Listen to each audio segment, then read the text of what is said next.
This is chapter number 12, India after independence. So, India got independence on 15th August 1947. So, there were partition.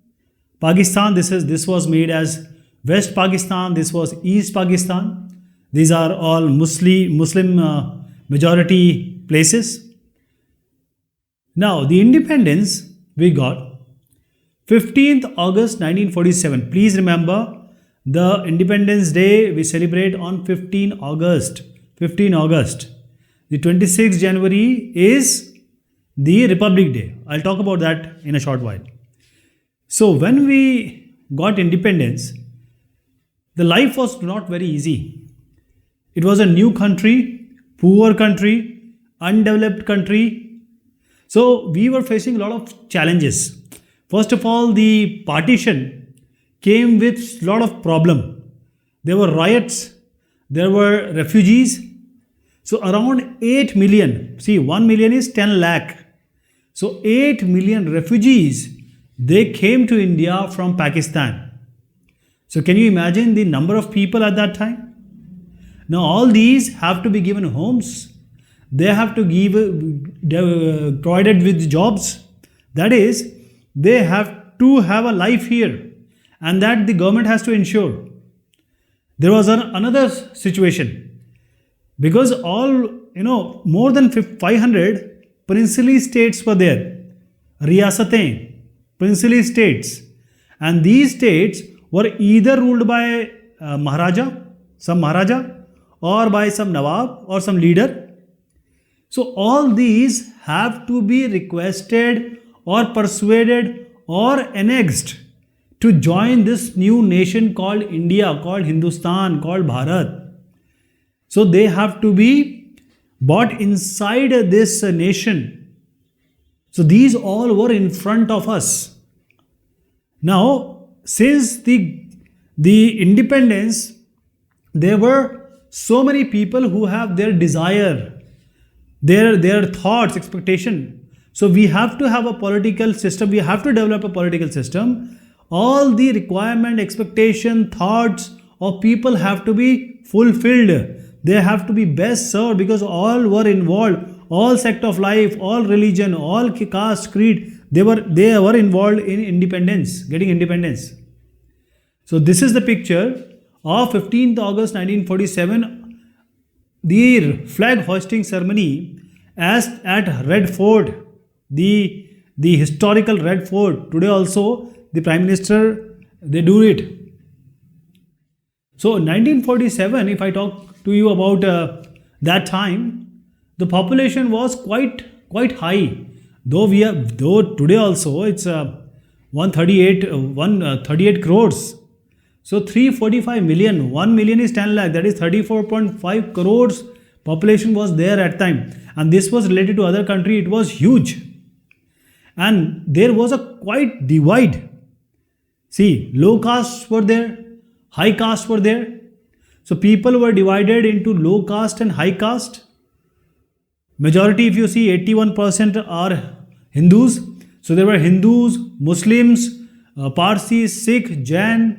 So there were various division in terms of religion. So division in terms of caste, division in terms of religion, and the language. In Punjab, people were speaking Punjabi. The Tamil Nadu region, they were speaking Tamil. The food, different food. Sometimes, somewhere people eat non-veg, somewhere they don't touch non-veg, non-vegetarian. And there are dresses. Kashmir, they wear everything because it's cold area. South India, they just wear white clothes. So, and the profession also. In the coastal areas, there were fishermen. In the forest land, there were different kind of people. So, these kind of difference, they are huge. The diversity was immense. Everywhere, if you go, people say that you walk and the water will change. You walk and the language will change. This is India. So how to make them live together in one nation state, one India, one Bharat. Okay. So at independence, what happened? What we encountered was most of the people were living, or most of the population was living in the villages, gaon, the rural areas. So rural areas, they were farmers, they were peasants, they were normal workers, artisans. So at that time we were not so advanced. Everything was dependent on monsoon. The agriculture, we were basically the agriculture country, and we are all dependent on monsoon. So when the monsoon is there, if it doesn't come, what will happen? So all the farm sector, that is the agriculture sector, and the non-agriculture sector, that is the non-farm sector of the rural economy, it was entirely dependent on the monsoon. And even the agriculture is the primary sector. The other one are the secondary sector. So if the primary sector is affected, the secondary sector will be affected, and all the people who are dependent on us, like the barber, carpenters, weavers, all these will be in a problem of livelihood. They will not get paid. How would they live? So this is about the villages. If I take you to say the factory workers, actually I'm talking about the cities. So factory workers, they lived in crowded slums. Means if you see today also we have Dharavi, Asia's biggest slum. All this was created because of the factories only. So the big cities like Surat and Ahmedabad and Bombay and the Calcutta, they were divided. They were filled with slums. So there were no access to education or health care in these slums. Okay. So the situation was grim, and the poverty was there. People were poor. Most of the people were poor. I'm not saying all, but people were poor. So the country has to be uplifted from this poverty, being poor, and also agriculture productivity has to be increased so that people can eat, and then people have to be given job. In order to give them job, we need to promote the new industries.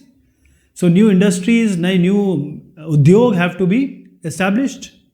So in order to create jobs, there are so many things needs to be done, right? Industries, agriculture, emancipation. Okay. So all these things which I'm talking about, the first thing I was talking about the diversity. So we needed unity. And the second part which I discussed was about development. So unity and development has to go hand in hand. They are not different things. They are basically complementary. Or you can say, to be very precise, they are supplementary. So division, if anything happens, because there was a divide, and their divide was for almost decades, years, right? So we are sitting on the piece of, say, a fire where only a one lit can just create fire. Because everywhere there was some or the other situation happening. People can fight, because if people are poor, they are not economically strong, they will just fight. They are not educated, they will fight, right? So these kind of conflicts can be very costly in a newborn country, sorry. And what we saw here is that whatever has to be done, we need to make poor as rich, not rich as more rich. Today also we have the richest person of our country. He became the fourth richest person of world few months back.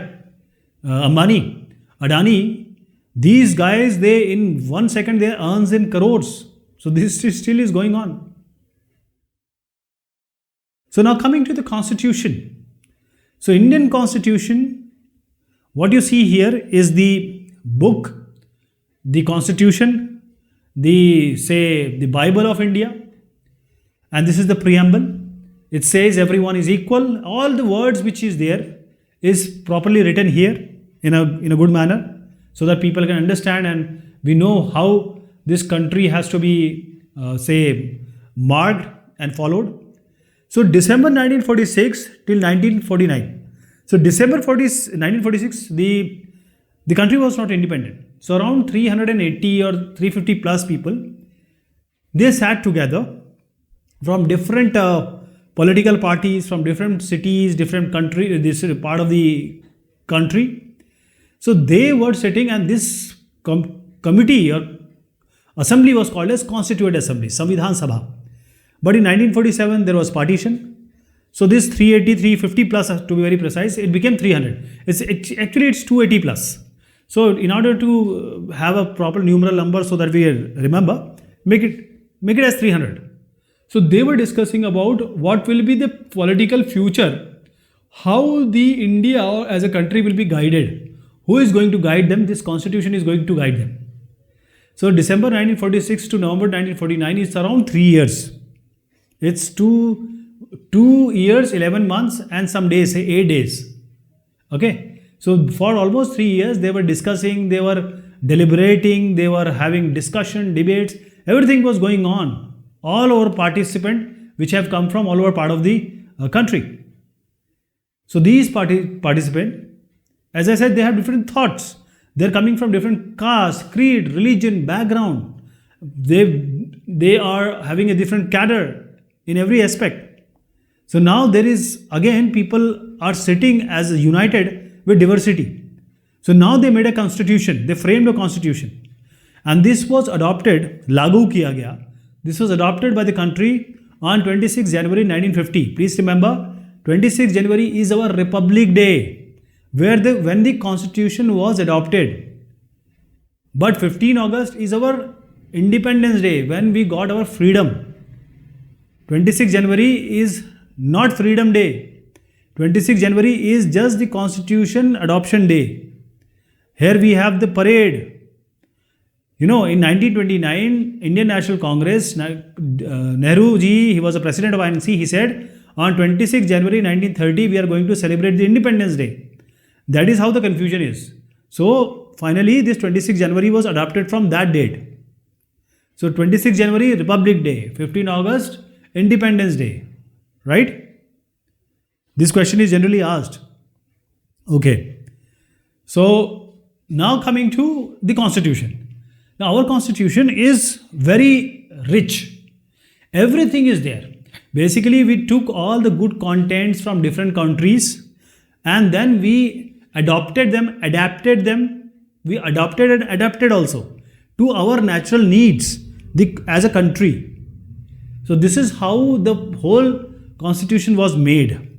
So, some salient feature you need to remember, 3 of them we are going to take. The salient feature of this Constitution is, first of all, it is a written Constitution.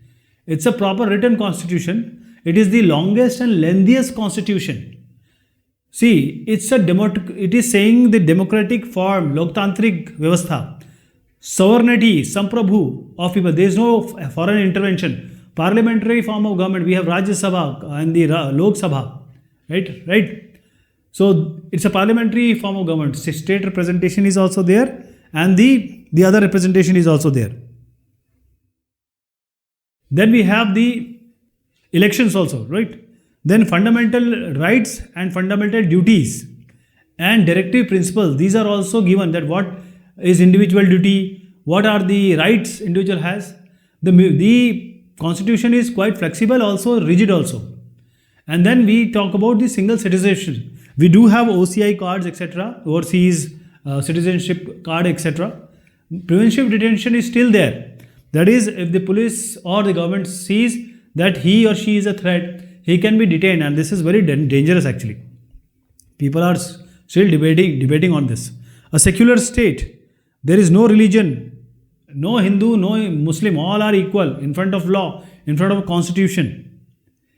See, government has no religion. They cannot promote or they cannot talk even about any religion.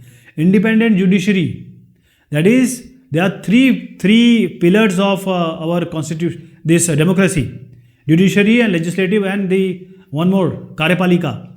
Adult suffrage, everyone was given the right to vote.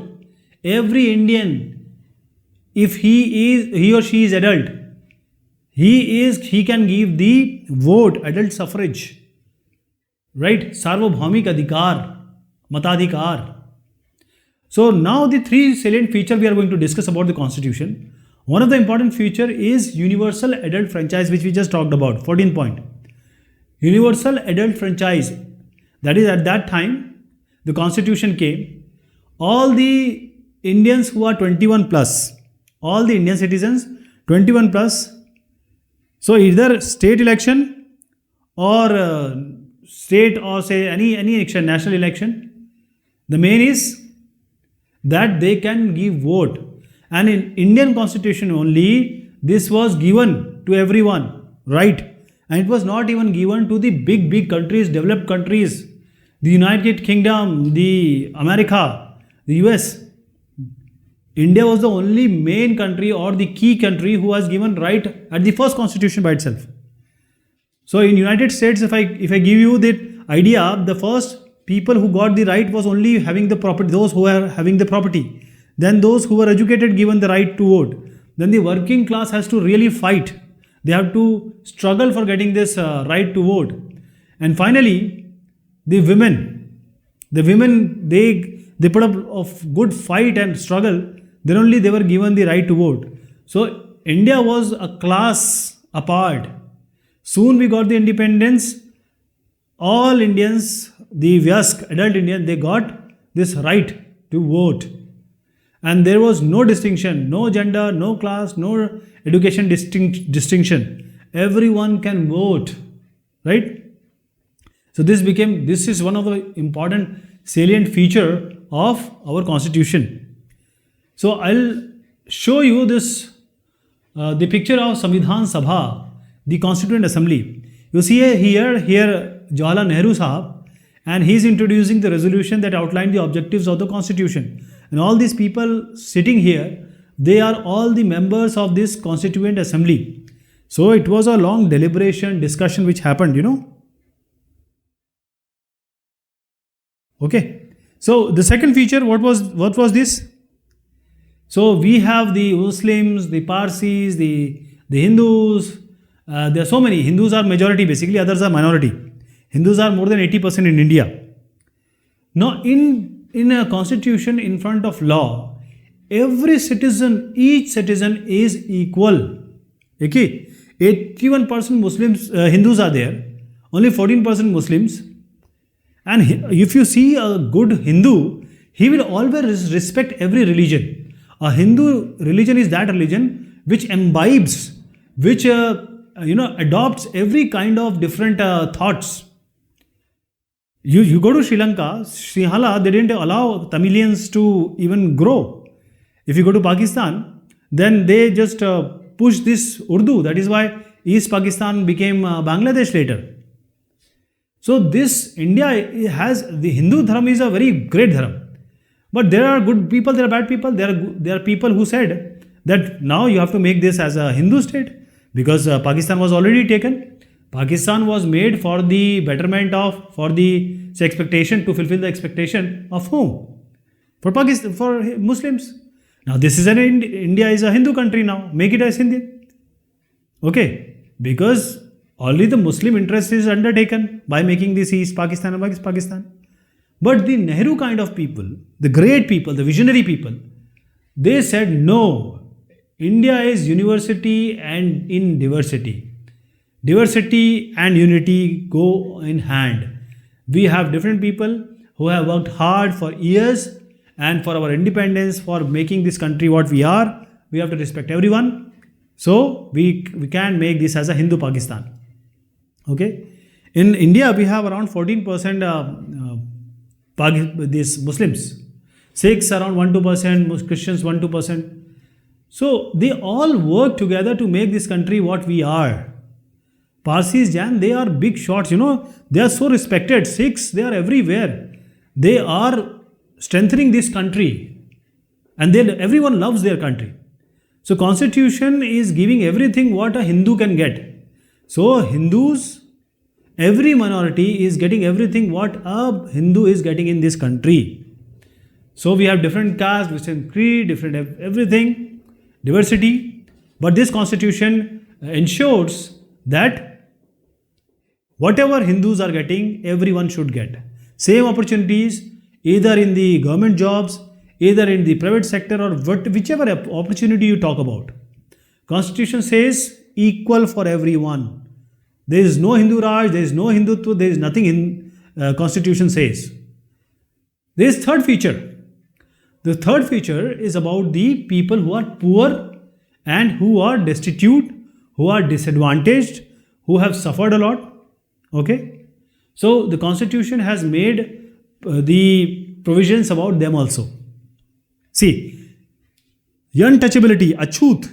Because of this word, this practice, India was defamed all over. This was a slur and a blot on the fair name of India. India is a great country. This was the achut or untouchability practice was abolished under the law, under the constitution, right? The Hindu temples, big temples which were not open for others, for the lower caste, it was the door were open for everyone. Now anyone can go and worship.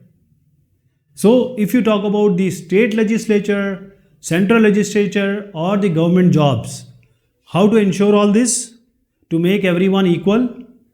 Government jobs, the state legislature or the central legislature, the SC, ST and OBCs, they were given the reservation.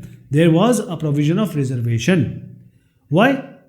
Because most of them, the constituent assembly members also, they were saying that these untouchables or Harijan or Dalit, all these are created because of the upper caste. They were not getting enough grade or marks so that they can become an IAS or get a government job. So Khandekar, he was also from this caste, lower caste, and he said that upper caste are the sole responsible for what we are today, for the Harijans. Why we are unfit today? Just because the upper caste has made us like this. What he has said, let me read it for you. He said that we were suppressed for years. We were doing your service. We were suppressed by you. Neither our mind or bodies can develop. Our heart is not also working so that we can move forward. We don't have any motivation or the energy. How can we move forward? So that is why this reservation was given. So not only the scheduled caste, the Anusuchit Jati, but this was given, this Adivasis, the scheduled tribes we call them, they were also given the reservation. The Adivasis were also deprived, first by the people and then the Britishers. So they were discriminated, they were deprived, they were not given proper opportunities, they were not given the health and education. Okay. So this is what they didn't get. So they also faced the same scenario what the Harijans were getting. So ultimately what happened? This SC, ST were deprived and others, they prospered. They got whatever they wanted. So 15%, if I give you the formation, 15% around scheduled caste, around 27% for other backward classes, around 7.5%, 7+% is for scheduled tribes. That is, if say 100 people are coming, 15 will be from the scheduled caste. Their seats are reserved. They got the reservation. Okay. Now coming to the state and center discussion, because we had princely state, we have different states also. So how the people, the power of the people, different caste, creed and religion and this discussion, how this happened, we'll just discuss about that in the later discussion. Till then, thank you so much. Take care of yourself.